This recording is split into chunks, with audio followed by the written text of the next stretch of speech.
A aliança estava quente. 32 anos no mesmo dedo. Ela tinha o formato do meu dedo gravado por dentro, um sulco dourado que eu nunca tinha prestado atenção. E ali estava eu, segurando aquilo na palma da mão. Minhas mãos pararam. Não tremeram. Pararam. Como se o sangue tivesse esquecido para onde ir. Eu não ia chorar na frente dele. Isso eu sabia antes mesmo de entender tudo. Ele me disse que me amava enquanto eu ainda segurava a aliança que tinha acabado de tirar do dedo. Disse isso de dentro da minha própria sala, com o sol da tarde entrando pela janela e cheiro de café na cozinha, como se o mundo não tivesse acabado de mudar de forma. 32 anos, minha melhor amiga, e tudo que eu acreditei ter sido verdade. Fica aqui comigo, porque essa história vai até o fim. Meu nome é Jussara. Tenho 58 anos, 2 filhos criados, e durante quase 3 décadas acreditei que entendia o que significava conhecer alguém de verdade. Trabalhei durante 21 anos como técnica de enfermagem no mesmo hospital público. Acordava às 5 da manhã, fazia café com água ainda fervendo, deixava o almoço tampado na geladeira com bilhetinho no pote, não porque alguém pedisse, mas porque era o que eu entendia como amor. A presença silenciosa. O cuidado que não pede reconhecimento, que não precisa de aplauso, que só existe. Meu marido, Gilberto, era engenheiro civil. Trabalhava em obras, passava semanas fora quando o contrato exigia. Eu não reclamava. Eu esperava. Cuidava da casa, cuidava das crianças, levei os pais dele ao médico inúmeras vezes, a sogra com diabetes, o sogro com aquele problema de coração que foi piorando devagar. Marquei consulta, busquei exame, expliquei resultado para a família reunida na sala como se fosse reunião de plantão. Eu era do tipo que fica. Essa era minha identidade mais funda. Eu fico, eu cuido, eu seguro. E Fernanda era minha melhor amiga desde os meus 22 anos. 36 anos de amizade. Ela era madrinha de batismo da minha filha mais velha. Estava na sala de parto quando meu filho nasceu. Chorou comigo quando meu pai morreu. Um choro de verdade, aquele que não tem como fingir, com o ombro tremendo e o nariz entupido. Eu não via sinais porque não procurava por eles, não porque fosse ingênua, mas havia uma camada da minha vida onde eu simplesmente não suspeitava, onde eu achava que estava segura. Essa camada tinha o rosto da Fernanda. O primeiro sinal que eu deveria ter visto. Há 2 anos, num almoço de domingo aqui em casa, Gilberto saiu para atender o celular no quintal. Ficou lá 20 minutos. Quando voltou, disse que era o cliente de Goiânia. A voz estava normal. O rosto estava normal. Ele veio direto para a mesa, serviu mais arroz, perguntou se tinha sobrado farofa. Mas Fernanda estava comigo na cozinha quando ele saiu. Ela virou o rosto para a janela e ficou olhando lá fora em silêncio por tempo demais. Não era o silêncio de quem está distraída. Era o silêncio de quem está ouvindo sem querer parecer que está. De quem está contendo alguma coisa que não pode aparecer no rosto. Eu vi aquilo. E não perguntei o que era. Engoli aquele momento sem mastigar. Lavei a louça depois do almoço, servi café e o domingo continuou como o domingo sempre continua. Devagar, sem pressa. Mas aquele silêncio dela ficou. No fundo, esperando. O segundo sinal veio na festa de aniversário de 50 anos da Fernanda. A gente sempre planejou essas coisas juntas. Sempre. Desde os 20 e poucos anos, quando o aniversário era só bolo de caixinha e refrigerante, a gente já planejava junto. Quem ia convidar, o que ia fazer. Era um ritual que nunca precisou ser combinado em voz alta. Mas dessa vez ela organizou sozinha, sem me incluir em nada. Disse que tinha sido correria, que não queria me sobrecarregar. Eu aceitei. Levei bolo, fiz salgado, ajudei a arrumar a mesa igual a sempre. Gilberto chegou mais de 1 hora depois do horário que tinha me dito. Disse que o trânsito tinha prendido. Entrou pela porta dos fundos, cumprimentou todo mundo rindo, pegou uma cerveja gelada como se nada fosse. Eu estava na cozinha quando ele entrou. Vi o rosto dele cruzar com o rosto dela no corredor. 2 segundos, não chegou a 3. Uma troca de olhar que eu não soube nomear na hora. Pensei, estou com ciúme de coisa que não existe. Voltei para os salgados. E engoli aquilo também. Foi descendo e ficando, junto com o silêncio da janela do domingo anterior, os dois lá no fundo, quietos, esperando. Se você está ouvindo essa história e algo dentro de você reconhece esse peso, o peso de quem cuida de tudo, de quem nunca deixa aparecer, de quem engole e ainda assim carrega, eu escrevi algo para você. O e-book para mulheres que estão cansadas de ser fortes está no link da descrição. São 30 capítulos escritos para a mulher que chegou no limite e ainda não sabe como voltar para si mesma. Se preferir ouvir, o audiobook também está disponível. Perfeito para ouvir à noite, antes de dormir, um capítulo de cada vez. O link está aqui embaixo. E se ainda não é inscrita no canal, se inscreve agora. Toda semana tem uma história nova de mulher que passou pelo fogo e saiu do outro lado. O terceiro sinal. Em março do ano passado, encontrei uma pulseira dentro do bolso lateral da mochila de academia de Gilberto quando fui colocar para lavar. Era uma pulseirinha de couro trançado marrom com um fecho dourado pequeno. Não era minha. Eu fiquei olhando para ela por um momento. Segurei na palma da mão. Era leve. Quase nada. Aquela coisa pequena. Mas tinha um peso que não era físico.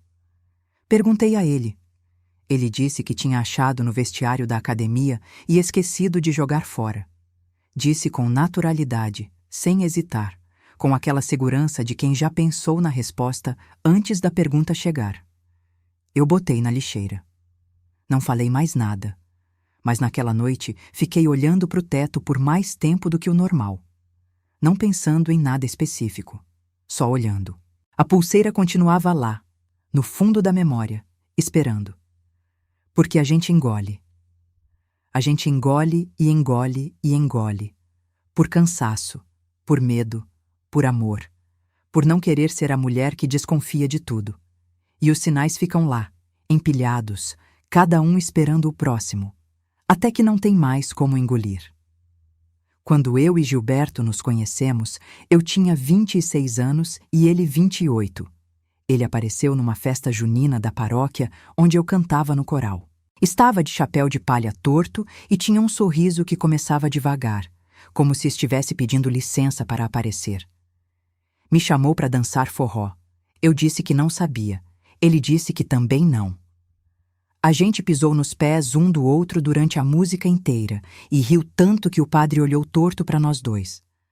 O padre era sério, daquele jeito que você respeita sem saber muito bem por quê, e mesmo assim a gente riu. 3 meses depois, ele pediu para me apresentar à mãe. 6 meses depois, me pediu em casamento num restaurante que devia ter custado 2 salários. Mesa reservada, vela no meio, o garçom que trazia o anel dentro de uma taça de vinho que eu quase tomei sem prestar atenção. Eu disse que sim, sem esperar ele terminar a frase. Nós sonhamos juntos durante anos, casa própria, que a gente conseguiu depois de 7 anos de poupança. Num bairro que não era o que a gente queria, mas que com o tempo virou o que a gente precisava. Filhos, que vieram com 2 anos de diferença, Letícia e depois o Marcos, cada um chegando com aquele cheiro de bebê que você nunca esquece, e aquela sensação de que o peito cresceu de tamanho para caber mais uma pessoa dentro. Uma viagem para o Nordeste que a gente planejou 4 vezes e fez uma. E quando fez, ficamos brigando sobre onde almoçar durante 3 dias seguidos e rindo disso depois. Eu trabalhava no hospital e ele na construtora e nós dois chegávamos em casa cansados. Mas a gente jantava junto, sempre. Aquela meia hora onde o dia parava e eram só os 2, ou os 4 quando as crianças eram pequenas. Eu protegia isso sem nem saber que estava protegendo. Fernanda estava em tudo isso. No chá de bebê da Letícia, ajudando a organizar os presentes e fazendo todo mundo rir com aquela voz alta que ela tinha. No primeiro dia de escola do Marcos, porque ela quis ir junto e eu deixei porque era ela. Claro que era ela. No velório da sogra, me segurando pelo braço enquanto eu ajudava Gilberto a não desabar, enquanto eu era o apoio de todo mundo e ela era o meu apoio. Ela estava em tudo. Esse é o detalhe que ainda hoje aperta o ar no meu peito quando lembro. Não foi só ele que eu perdi naquela tarde. Foram as memórias também. Porque quando você descobre uma coisa dessas, você começa a rever tudo, cada foto, cada abraço, cada ligação de madrugada, cada vez que ela disse, eu tô aqui, pode falar, e você não sabe mais quais eram reais e quais eram performance. Essa é uma crueldade que não tem nome justo. A confissão não foi dramática, não houve gritos, não houve chuva lá fora, não houve trilha sonora. Foi uma tarde comum de quarta-feira, com sol entrando pela janela da sala e cheiro de café na cozinha. Fernanda tinha me ligado mais cedo, pedido para passar aqui em casa. Disse que precisava conversar. A voz dela estava diferente, comprimida, como se estivesse segurando algo pesado com a boca fechada. Eu fiz café. Coloquei biscoito no prato, aquele de maisena que ela sempre gostou desde que a gente se conheceu. Abri a janela porque o dia estava bonito, daquele azul de tarde que a gente tem aqui quando não está nublado. Ela entrou, sentou na cadeira que sempre era dela, aquela de madeira ao lado da cristaleira, a cadeira que todo mundo que frequentava essa casa sabia que era da Fernanda, do mesmo jeito que tem cadeira de todo mundo em toda casa onde tem amizade de verdade. E não pegou o café. Eu esperei. Jussara, eu preciso te dizer uma coisa que vai mudar tudo. Que foi? Você está doente? Não, não é isso. Ela olhou para as mãos. Ficou assim uns segundos que pareceram 1 hora, que pareceram 1 minuto. O tempo fez uma coisa estranha ali dentro da sala. Eu e o Gilberto. A gente teve um caso. Durou 2 anos. Eu não entendi na primeira fração de segundo. As palavras chegaram separadas, sem conexão, como peças de um quebra-cabeça que não formava imagem nenhuma. Eu e o Gilberto. Um caso. 2 anos. Cada pedaço chegou sozinho e ficou flutuando. Depois formou. Minha mão estava em cima da mesa. Eu olhei para ela. As juntas estavam brancas de tanto apertar sem eu perceber. Eu não falei nada. Fernanda continuou, com aquela voz comprimida que eu agora entendia de onde vinha. Terminou? Faz 4 meses. Mas eu não consigo mais olhar para você sem que isso me consuma. Eu precisava que você soubesse. Eu sei que não tem como você me perdoar, mas eu não consigo mais carregar isso sozinha. E então ela chorou. Eu fiquei olhando para ela chorar. Havia uma foto na cristaleira, atrás dela. Uma foto das duas, do dia do meu casamento. Eu de branco, ela de azul, os 2 braços entrelaçados, rindo de algo que eu já não me lembrava mais o que. Minhas mãos esfriaram primeiro. Foi isso, não o coração, não o pensamento. As mãos, aquela frieza que vem de dentro para fora, que começa na ponta dos dedos e sobe devagar pelo pulso. O estômago foi o segundo a avisar. Um peso que não era fome nem enjoo, mas tinha a mesma qualidade física desses 2. Aquela coisa que você sente no corpo antes de conseguir nomear na cabeça. Eu me levantei, fui até a cristaleira e peguei a foto. Fiquei olhando para ela. 32 anos de casamento dentro daquele momento retangular. 36 anos de amizade. Almoços, ligações às 11 da noite, festas de aniversário. Eu tô aqui, pode falar. Uma amizade que, eu agora entendia, existia em 2 planos completamente diferentes. O que eu vivia e o que ela vivia. Eu estava num lado, eles estavam no outro. Quando começou? Na obra de Goiás, quando ele ficou aquela temporada. Eu fui visitar você no hospital e você estava de plantão duplo, e eu liguei para ele só para perguntar se você estava bem e a gente acabou conversando e... Fernanda. Jô. Não me diz como foi acontecendo. Ela fechou a boca. Eu coloquei a foto de volta na cristaleira com cuidado. Com um cuidado que eu não sabia de onde tinha vindo. Aquela coisa que o corpo faz quando a cabeça ainda não processou, quando você age com precisão, exatamente porque não tem mais controle de nada. Vai embora agora. Jussara. Por favor. Ela foi. Eu ouvi os passos dela no corredor. Ouvi a porta da frente abrir e fechar. Fiquei de pé na sala por não sei quanto tempo. O sol tinha mudado de ângulo, Tinha passado da janela da sala para a parede do corredor, aquele retângulo de luz que vai caminhando pela tarde. O café esfriou. O biscoito estava intacto no prato. Eu não liguei para o Gilberto. Não fui chorando para o quarto. Não liguei para ninguém. Fui até a pia da cozinha, lavei os 2 copos que a gente tinha usado, enxuguei com o pano de prato, guardei no armário no lugar certo e fiquei olhando para a janela. Do lado de fora, a tarde seguia. Uma criança passava de bicicleta. Um carro dobrou a esquina. O cachorro do vizinho latiu 2 vezes e parou. O mundo continuava acontecendo sem nenhum respeito pelo que tinha acabado de desabar dentro daquela sala. Eu fiquei olhando e fiquei pensando: o que você faz com 32 anos quando eles viram outra coisa sem você perceber? Não tinha resposta. Não naquela tarde. Mas a pergunta ficou. Naquela noite, quando Gilberto chegou, eu estava sentada no sofá com a televisão ligada, mas sem som. Ele entrou, disse boa noite, foi para o banheiro, voltou, abriu a geladeira, pegou água. Você não jantou? Não estava com fome. Ele olhou para mim. Deve ter visto alguma coisa no meu rosto porque ficou parado com o copo d'água na mão. Jussara, que foi? A Fernanda esteve aqui hoje. Um silêncio muito específico.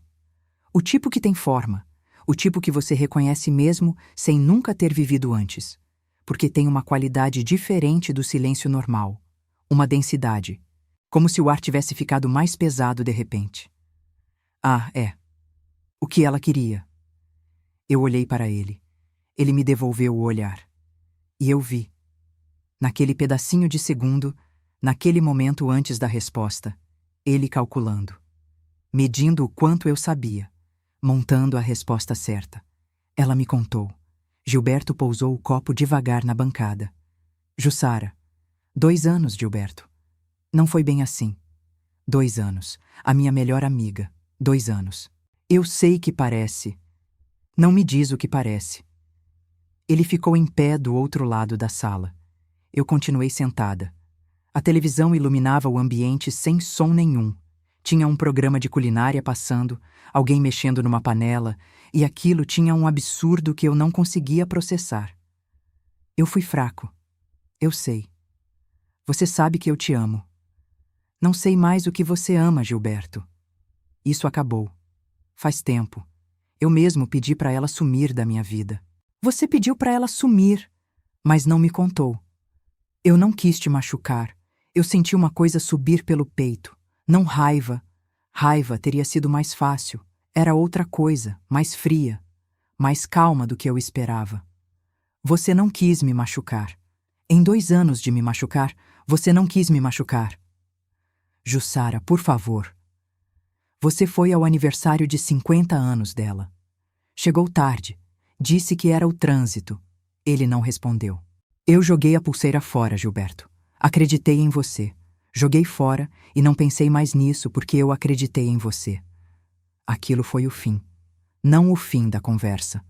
O fim de algo mais fundo. Algo que não ia poder ser reconstruído só porque os 2 queriam. Eu olhei para ele. Esse homem que eu tinha escolhido aos 26 anos num forró onde nenhum dos 2 sabia dançar. Esse homem pelo qual eu tinha ficado 32 anos, pelo qual eu tinha aberto mão de pós-graduação, pelo qual eu tinha cuidado dos pais, pelo qual eu tinha esperado em silêncio durante semanas de obra, de viagem, de ausência. E entendi que ele tinha virado outra coisa sem que eu percebesse. Ou talvez sempre tivesse sido. Esse era o pior de tudo. Não saber mais onde a mentira tinha começado. Me levantei, fui para o quarto, tranquei a porta por dentro. Pela primeira vez em 32 anos de casamento, eu tranquei a porta do quarto. Deitei de roupa na cama. Fiquei olhando para o teto. A aliança ainda estava no meu dedo. Eu não tinha tido a presença de espírito de tirá-la. Olhei para ela. Fiquei assim por um tempo. Depois tirei. Coloquei na mesinha do lado da cama. Ela fez um som pequeno no vidro. Um som que não devia ter peso nenhum, mas teve. Do lado de fora, ouvi ele ficar parado na frente da porta por um momento. Depois, os passos dele se afastaram. E eu fiquei sozinha com o teto, com o escuro, com aquela clareza fria que não pedia permissão. Nos dias que se seguiram, eu não conseguia comer. Tentava. Abria a geladeira. Olhava para o interior como se a resposta para alguma pergunta estivesse lá dentro. Fechava de volta. Saía da cozinha. Às vezes eu chegava a pegar um prato, colocar na mesa, sentar. E então ficava olhando para a comida sem conseguir levar o garfo até a boca. O estômago estava fechado. Não pela tristeza, era uma coisa mais física do que isso, como se o corpo tivesse tomado uma decisão separada da minha cabeça e não estivesse aceitando negociação. Emagreci 4 quilos naquele primeiro mês, sem tentar. Dormir foi ainda mais difícil. Ficava na cama olhando para o teto às 3 da manhã, com o mesmo pensamento girando em círculo, sem nunca encontrar saída. 2 anos. 2 anos. 2 anos. O número não ficava quieto. Ele entrava por uma porta e saía pela outra e voltava pela janela. Eu tentava pensar em outra coisa. No plantão do dia seguinte, na lista do mercado, no filho que ia ligar no final de semana. E ele voltava. 2 anos. 2 natais. 2 aniversários dos meus filhos. 2 dias das mães. 2 vezes que eu liguei para Fernanda de madrugada porque estava me sentindo sozinha e ela atendeu na primeira chamada dizendo: "Eu tô aqui, pode falar", sabendo o que eu não sabia. Esse pensamento era o pior. Esse eu não conseguia encerrar. Havia noites em que eu me sentava na beira da cama às 2 da manhã, com o quarto escuro e o apartamento em silêncio, e ficava com as mãos espalmadas sobre as pernas, olhando para elas. Só olhando, como se as mãos fossem algo de fora, algo que eu não reconhecia completamente, algo que tinha feito tudo o que eu havia feito pelos 32 anos e agora não sabia mais para onde ir. Essas mãos tinham lavado a roupa dele, tinham deixado bilhetinho nos potes, tinham segurado os pais dele no hospital, tinham aplaudido as formaturas das crianças, tinham servido café para Fernanda mais vezes do que eu conseguia contar. E agora ficavam paradas assim na escuridão, sem ter mais a função que tinham tido. Fui ao plantão assim mesmo, porque eu sabia que se ficasse em casa ia enlouquecer. O trabalho tinha essa vantagem. Ele exige o corpo inteiro. Você não tem como ficar com a cabeça em outro lugar enquanto troca curativo, enquanto afere pressão, enquanto orienta familiar de paciente assustado. O hospital me puxava de volta para o presente com uma brutalidade que, naquelas semanas, eu agradecia sem conseguir explicar por quê. Troquei curativos, aferi pressão, orientei familiares, anotei medicação. Fiz o que sabia fazer, o que sempre soube fazer, o que ninguém podia tirar de mim porque estava gravado no músculo, não só na memória. O corpo fez o trabalho enquanto a cabeça estava em outro lugar. Uma colega, a Sônia, me perguntou se eu estava bem logo na primeira semana. Ela perguntou com aquele jeito de quem já sabe que não está, mas não vai insistir. "Tô com enxaqueca", eu disse. Ela acreditou. Ou fez de conta que acreditou, que às vezes é mais gentil do que a verdade. No domingo seguinte, minha irmã Conceição ligou. Ela mora em Uberlândia. A gente se fala uma vez por semana, domingo de manhã, enquanto ela toma café e eu estou terminando de arrumar a casa. É um ritual que a gente nunca combinou explicitamente. Simplesmente virou, ao longo dos anos, uma coisa que existe sem precisar de acordo. Ela notou a voz, porque a irmã mais velha nota esse tipo de coisa mesmo pela linha. "O que aconteceu?" Eu fiquei em silêncio 2 segundos demais. Gilberto e a Fernanda. Conceição ficou quieta. Depois, "Nossa Senhora, ela quis vir de ônibus no mesmo dia. Eu disse que não precisava. Ela foi no fim de semana seguinte. Ficou 3 dias. Trouxe pão de queijo embrulhado no pano de prato e um frasco de cachaça de Minas que ela disse que era para emergência e a gente não tocou no frasco, mas riu dessa frase. E eu percebi que era o primeiro riso em 2 semanas. Aquele riso curto e involuntário que sai antes de você decidir deixar. Ficamos sentadas na sala tomando chá.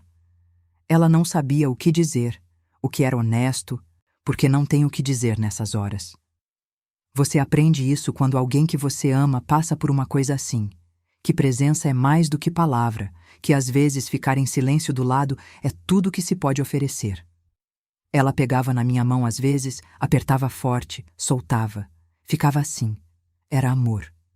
Mas a solidão estava lá do mesmo jeito, do lado, porque solidão dessa qualidade não some com presença. Ela some com tempo, e só com tempo. E ninguém encurta esse tempo por você. Num dos dias que a Conceição ficou, ela perguntou sobre Gilberto, não com julgamento.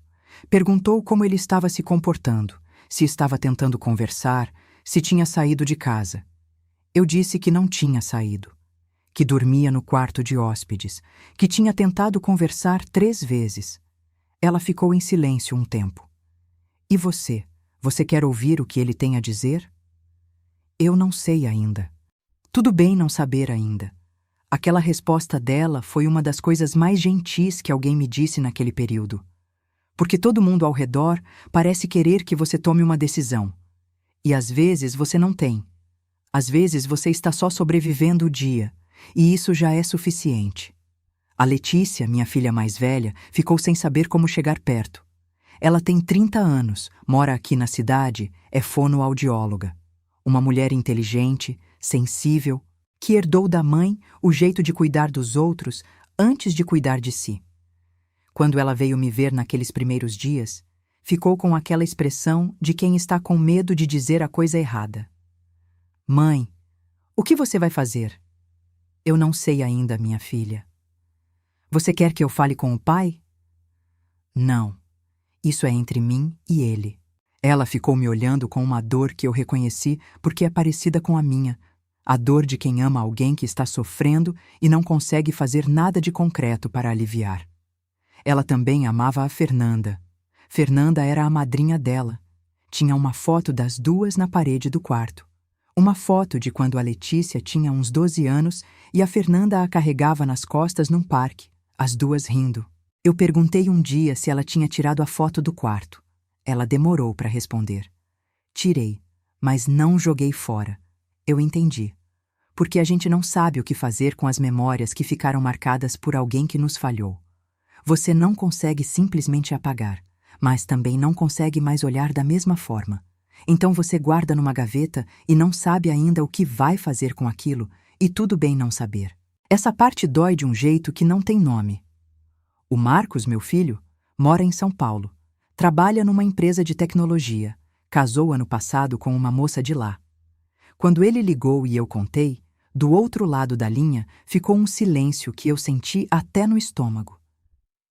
Mãe, eu venho aí. Não precisa, meu filho. Eu venho. Convenci ele a esperar mais um tempo. Ele ligou todo dia durante 2 semanas, às 8 da noite, só para ouvir minha voz e perguntar como tinha sido o dia. Aquilo eu deixei. Aquilo eu precisava. Uma noite, umas 3 semanas depois da confissão, fiquei na cama pensando se eu tinha falhado. Não porque ele me disse isso, mas o pensamento veio sozinho, como vêm os piores pensamentos. Em silêncio, de mansinho, às 2 da manhã, quando as defesas estão baixas e a mente não tem mais energia para se defender de si mesma. Será que eu fui distante demais? Será que os plantões duplos, a canseira, os anos de rotina, será que eu virei invisível dentro da minha própria casa e não percebi? Fiquei com esse pensamento por 1 hora. Depois, quando o sol começou a entrar pela janela e eu ainda estava acordada, eu pensei devagar, como se precisasse listar para mim mesma. Eu lavei a roupa dele durante 32 anos. Deixei o almoço na mesa quando ele chegava de viagem. Fui ao velório dos pais dele de mãos dadas. Abri mão de fazer pós-graduação porque o momento não era bom para a família. Adiei. Adiei de novo. Deixei para depois até o depois virar nunca. Não, eu não falhei em cuidar. Mas esse pensamento racional não apagava o outro. Eles viviam juntos no mesmo peito, o que eu sabia racionalmente e o que eu sentia de madrugada. E ninguém me contou como fazer os dois coexistirem sem que eu enlouquecesse. Eu fui aprendendo.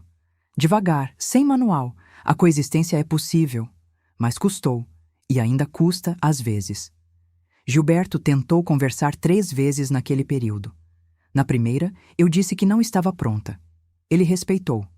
Na segunda, ele deixou um bilhete embaixo da porta do quarto. Letra dele, aquela letra de engenheiro que mistura maiúsculas e minúsculas sem regra nenhuma.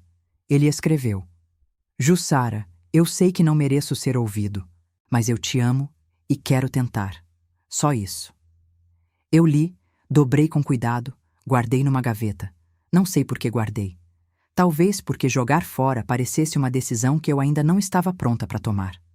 Na terceira, ele apareceu na porta da cozinha enquanto eu tomava café às 6 da manhã antes do plantão. Ficou parado na soleira, olhando. Eu quero que a gente tente, ele disse. Eu sei que não mereço, mas eu quero tentar. A minha mão estava em volta da caneca. Eu senti o calor do café pela cerâmica. Foquei naquilo. No calor, na caneca, na cor do café passado escuro, no vapor que subia em fio fino pelo ar frio da manhã. Fiquei assim um momento. Eu não sei se eu consigo, Gilberto. Eu sei. Você entende que não é só sobre o que aconteceu. É sobre 32 anos de amizade que você me tirou. É sobre a madrinha da Letícia. É sobre a mulher que estava na sala de parto quando o Marcos nasceu. É sobre tudo isso que era dela e que agora não é mais nada. Ele ficou em silêncio. Ela era minha melhor amiga. Ele baixou a cabeça. Eu terminei o café, lavei a caneca, peguei minha bolsa e fui para o plantão. Mas dentro do ônibus, sentada perto da janela, me peguei pensando: e se eu tentasse? 32 anos, 2 filhos, uma casa, uma vida inteira. Fiquei com esse pensamento até o ponto de descida. Eu sabia o que era. Era o cansaço falando, a solidão, o medo do que vem depois de 32 anos, o medo do vazio que sobra quando você tira uma presença que estava lá desde sempre, mesmo que essa presença tivesse mentido. Não cedi, mas custou. E eu preciso dizer isso porque parece que tem que ser fácil. Parece que quando alguém te trai daquele jeito, a decisão vem clara e rápida e você simplesmente corta e segue. Mas não é. Você corta, mas dói. E você se pergunta se está fazendo certo. E você continua mesmo sem saber. Não foi heróico, foi exaustivo. E foi a coisa mais honesta que eu já fiz. Antes de continuar, porque o que vem agora é a parte que a maioria das mulheres nunca chega a ver. Se essa história está chegando num lugar que você conhece de dentro, esse lugar onde você carregou tudo sem pedir ajuda, onde você esperou e nunca foi a vez, eu quero que você saiba que existe algo feito exatamente para isso. O audiobook para mulheres que estão cansadas de ser fortes está no link da descrição. É uma experiência feita para ouvir à noite, um capítulo antes de dormir. 30 capítulos que vão te acompanhar de volta para você mesma. Se preferir ler, o e-book também está disponível no mesmo link. Compartilha esse vídeo com uma amiga que precisa ouvir isso. Porque tem tanta mulher sozinha nessa dor, sem saber que alguém passou pelo mesmo. E se ainda não é inscrita no canal, o botão está aqui. Toda semana tem uma história nova esperando por você. O primeiro dia de volta aconteceu numa quarta-feira, 3 meses depois. Não tinha nada especial naquela quarta-feira.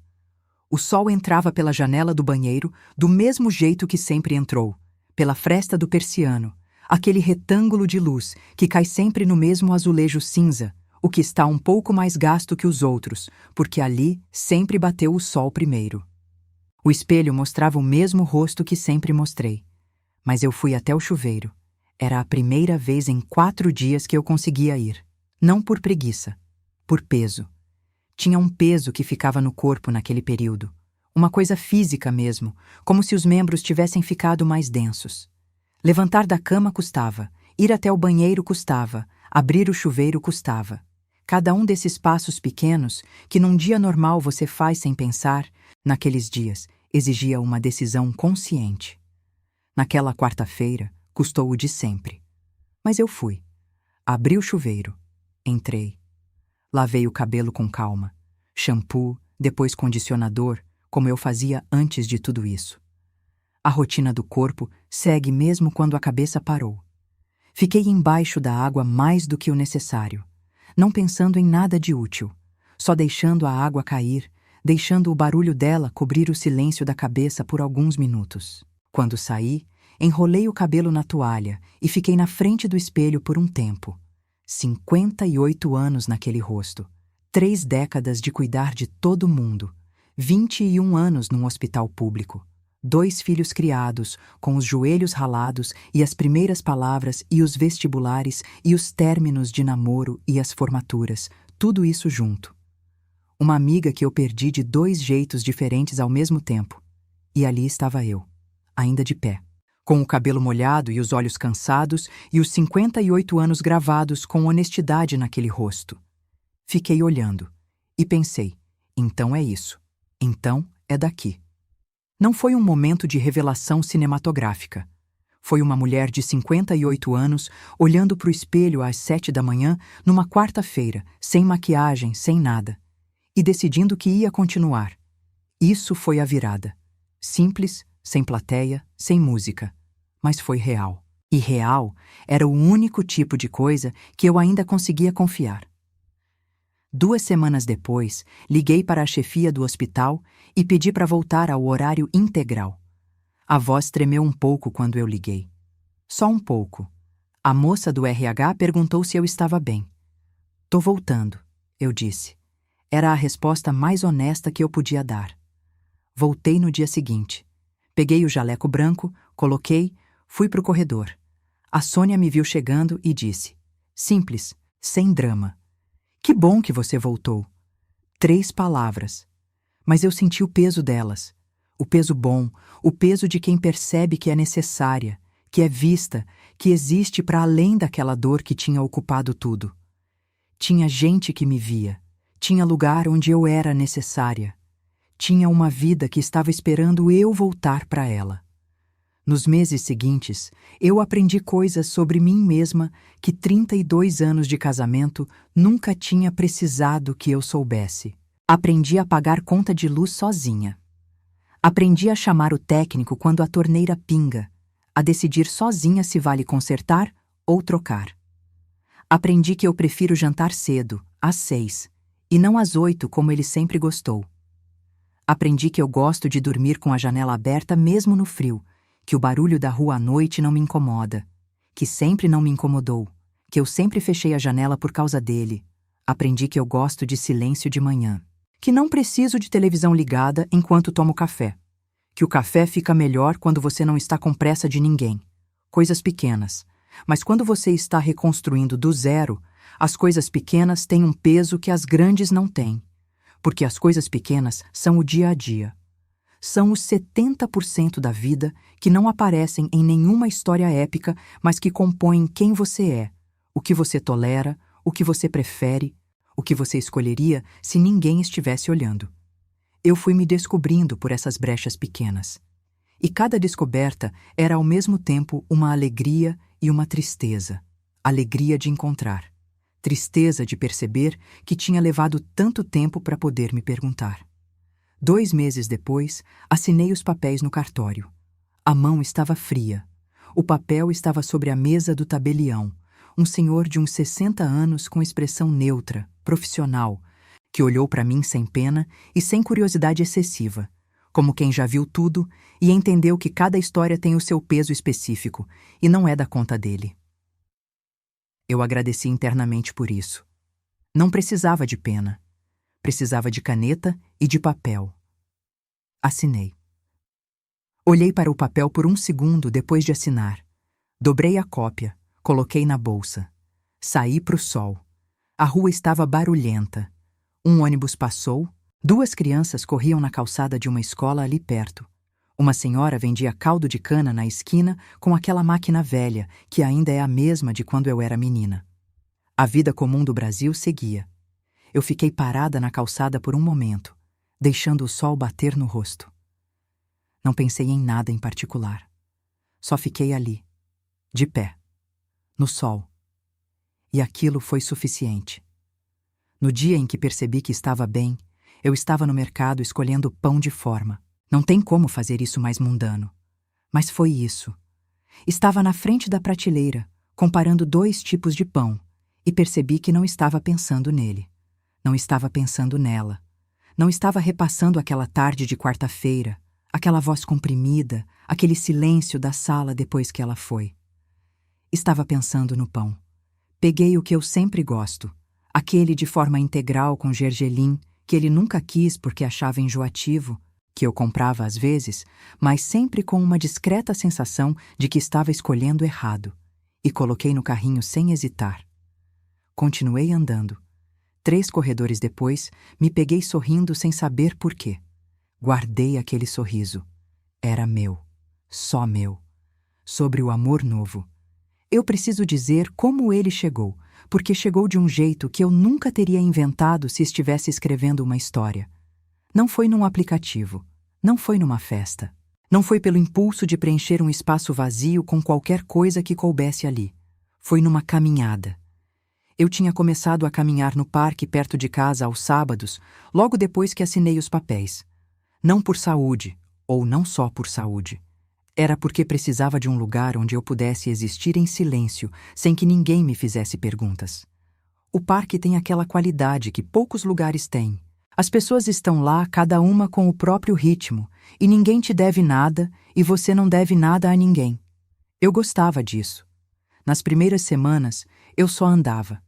Ficava com os olhos no caminho, nos pés, nas pedras, nas folhas que caíam das árvores. Às vezes, parava perto do lago por alguns minutos, ficava olhando para o pato que mora lá e que todo mundo chama de Osvaldo sem que ninguém saiba quem começou isso.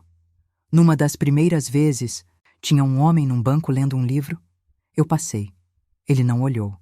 Na semana seguinte eu passei de novo no mesmo horário. São 8:30 da manhã, sol ainda baixo, cheiro de capim molhado, o parque ainda meio vazio. Ele estava no mesmo banco. Mesmo livro, me pareceu. Na terceira semana, eu sentei no banco ao lado. Não no banco dele, no banco de ao lado, porque os meus pés estavam cansados e aquele banco ficava na sombra certa. E ele olhou para cima do livro por um segundo. "Bom dia", ele disse. "Bom dia", eu respondi. Ficamos em silêncio por 10 minutos. 10 minutos de silêncio com um desconhecido que, curiosamente, não foram desconfortáveis. Eram o tipo de silêncio que existe quando 2 pessoas não sentem necessidade de preencher o ar com palavras só para parecerem educadas. Ele fechou o livro e disse: "É um livro ruim, mas eu insisto em terminar." Eu ri. Um riso curto, sem aviso, um riso que saiu antes de eu decidir deixar. Que livro é? Um romance histórico que prometia muito na capa. A capa sempre promete demais. Ele sorriu. Era um sorriso que começava pelo canto do olho antes de chegar na boca. O nome dele é Roberto. Viúvo. 62 anos. Aposentado de uma empresa de logística onde trabalhou por 28 anos. Não por falta de opção, mas por gostar do que fazia. Mora a 12 quadras do parque, num apartamento de 2 quartos, onde um dos quartos virou escritório e o outro é maior do que precisa para uma pessoa só.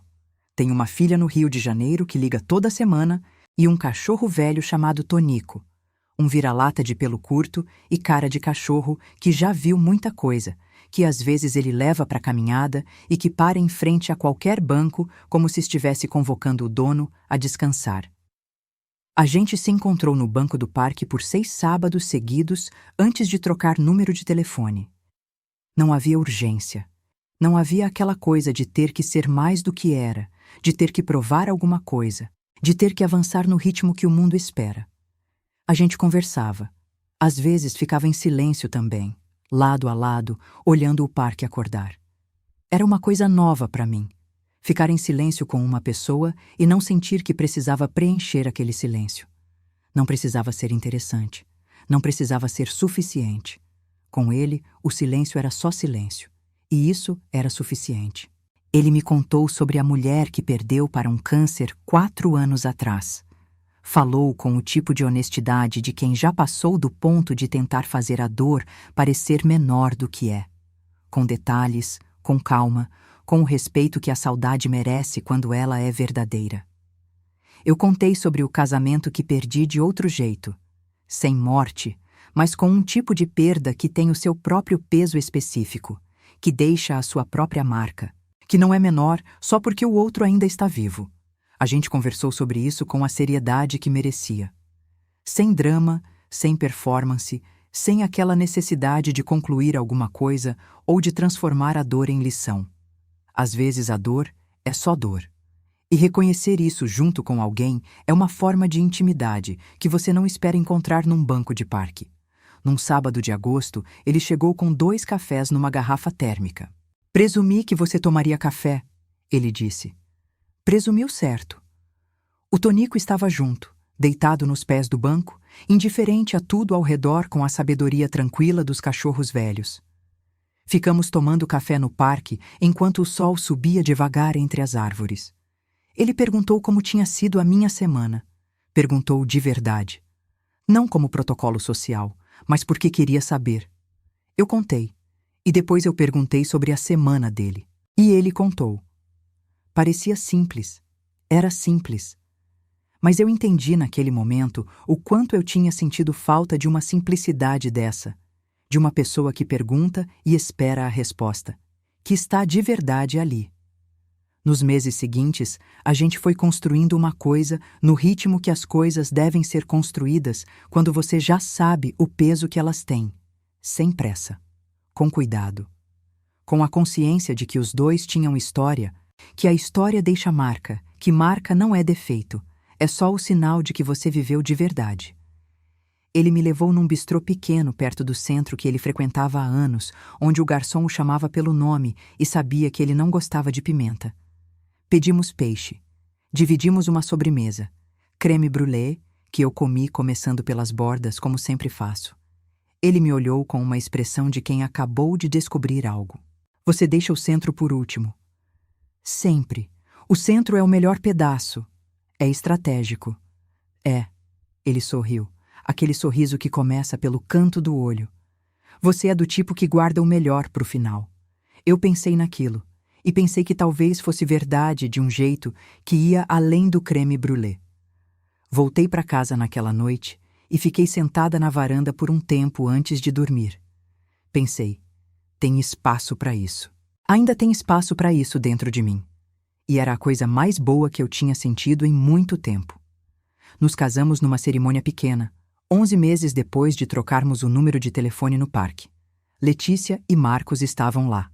O Roberto Júnior, filho dele, que veio do Rio de propósito e me abraçou na chegada com um bem-vinda à família, que soou verdadeiro porque era. A Sônia, minha colega do hospital, que chegou com buquê na mão e olhos já marejados antes de eu ter feito nada. A Conceição veio de Uberlândia com o marido e o pão de queijo embrulhado no pano de prato igual sempre. Um juiz de paz. Um buquê simples de rosas cor-de-rosa que eu escolhi sozinha, sem consultar ninguém, porque era o que eu queria, e pela primeira vez em muitos anos, isso era critério suficiente.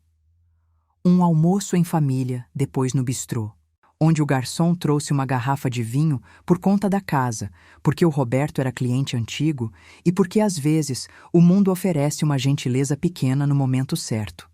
Sem véu, sem muito branco, sem aquela expectativa carregada que o primeiro casamento tem.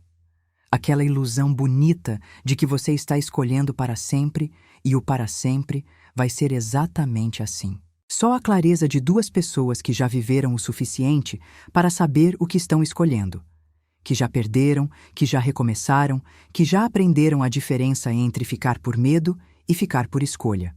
Quando o juiz fez a pergunta, eu respondi sem hesitar, e não porque eu tivesse esquecido de tudo que havia acontecido.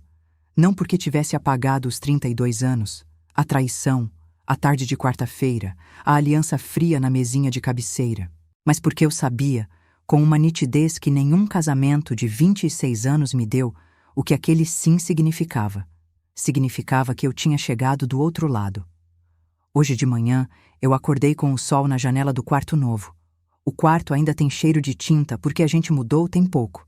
Tem caixas que ainda não abri no canto. Livros, principalmente, porque livros são sempre os últimos a ganhar lugar em casa nova, como se precisassem de permissão antes de se instalar. O armário dele ainda não está totalmente organizado. Ele empilha as coisas por tamanho em vez de por tipo, uma lógica que eu não entendo, mas que já decidi não comentar, porque é o jeito dele E o jeito dele cabe aqui do mesmo modo que o meu. Roberto estava acordado antes de mim. Já estava na cozinha. Eu ouvi a chaleira. Me levantei devagar, fui descalça até lá. Ele estava de costas, fazendo café, e cantarolava baixinho uma coisa que eu não identifiquei. Não cantarola afinado, mas canta mesmo assim, com a naturalidade de quem não está se apresentando para ninguém, de quem canta porque é manhã, e a chaleira está fervendo, e isso é suficiente. Eu fiquei parada na soleira da porta um segundo, só olhando. Ele virou quando me ouviu chegar, sorriu, disse: "Bom dia. Café tá quase. Bom dia." Peguei a minha caneca, a caneca azul que eu trouxe da casa antiga, a única caneca que eu escolhi trazer de tudo que havia lá, porque ela tem o tamanho certo e a alça no lugar certo, e algumas coisas você não larga só porque a vida mudou. Enchi de café, sentei na cadeira perto da janela. O sol estava entrando bem. Aquilo era uma vida nova. Não uma vida melhor porque sim. Era uma vida nova que eu não teria construído se não tivesse atravessado aquela quarta-feira com a aliança quente na palma da mão. Não teria buscado o parque, não teria sentado no banco ao lado, não teria rido de um livro ruim com um homem que eu não conhecia. A dor abriu uma porta. Não porque a dor seja boa, não é? Não porque a traição seja um presente disfarçado, não é? E qualquer pessoa que diga isso nunca ficou olhando para o teto às 3 da manhã com o número 2 anos rodando em círculo sem encontrar saída. Mas porque quando você finalmente para de segurar aquilo que estava te despedaçando, quando você larga com toda a dificuldade e o medo e o cansaço que largar tem, você descobre que tem mão livre. E mão livre pode segurar outra coisa. Eu ainda carrego a perda da Fernanda. Não é simples. Não sumiu. Provavelmente não vai sumir nunca de vez. Porque eram 36 anos de amizade e memória e presença. E essas coisas deixam marca mesmo quando deixam de ser o que eram. Às vezes vejo uma coisa que sei que ela ia achar engraçada. E o primeiro impulso ainda é pegar o celular. Mas o impulso passa. E eu continuo. O Tonico veio deitar nos meus pés. Ele faz isso de manhã. Escolhe um par de pés e deita em cima como se fosse o lugar mais seguro do mundo. Eu deixei. Fiquei assim, com o café, com o sol, com o cachorro nos pés e o homem cantarolando na cozinha. E pensei, eu cheguei. Não ao fim de nada. Ao começo de uma coisa que eu não sabia que ainda estava por vir. Antes de ir, se essa história tocou em algo dentro de você, quero que saiba que o e-book para mulheres que estão cansadas de ser fortes foi escrito exatamente para esse lugar que você está. Não é autoajuda, não é receita. É um livro que senta do seu lado e fica. 30 capítulos. O link está na descrição. Se preferir ouvir, o audiobook também está lá, narrado para ser ouvido no silêncio da sua noite. Se você já esteve nesse lugar escuro, onde tudo que você construiu parecia ter desmoronado de uma vez, e encontrou o seu caminho de volta, me conta nos comentários o primeiro passo que você deu. Porque tem muita mulher aqui que ainda está no meio desse escuro, e talvez a sua história seja a luz que ela precisa ver.